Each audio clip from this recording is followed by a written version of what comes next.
নমস্কার বন্ধুরা, গুড্ডির ছোট্ট রান্নাঘরে আপনাদের স্বাগত জানাই। আবারও একটা ভিডিও নিয়ে চলে এসেছি।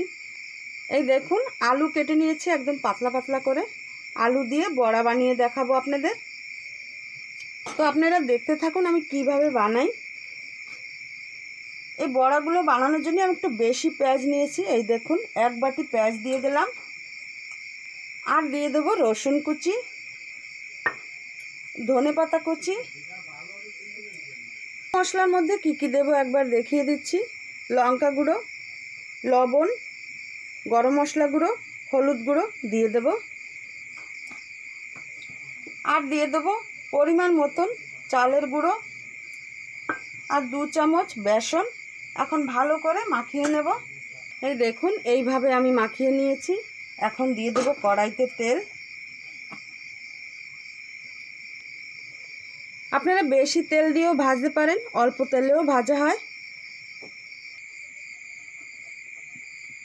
তেল গরম হয়ে গেছে, এখন আমি পকোড়াগুলো ভেজে নেব।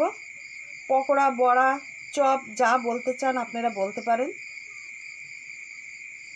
আমি এরকম শেপে ভেজে নিচ্ছি।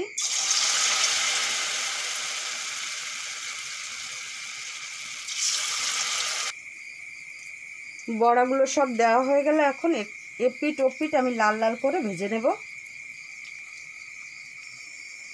বড়াগুলো পাল্টি করে দেব।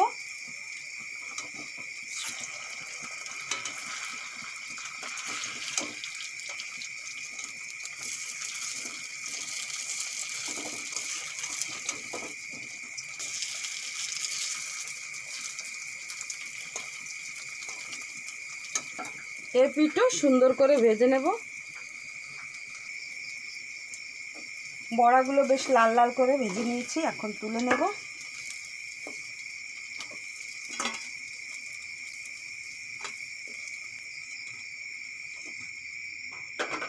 আবারও একই রকমভাবে বড়াগুলো ভেজে নেব।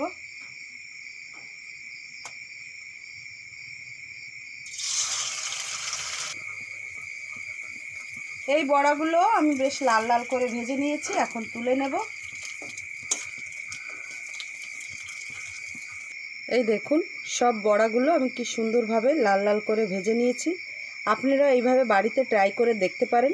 আমার ভিডিওটা যদি ভালো লেগে থাকে অবশ্যই লাইক, শেয়ার, সাবস্ক্রাইব করতে ভুলবেন না। আবারও একটা অন্য কোনো ভিডিওর সঙ্গে দেখা হবে। আজকের জন্য বাই বাই।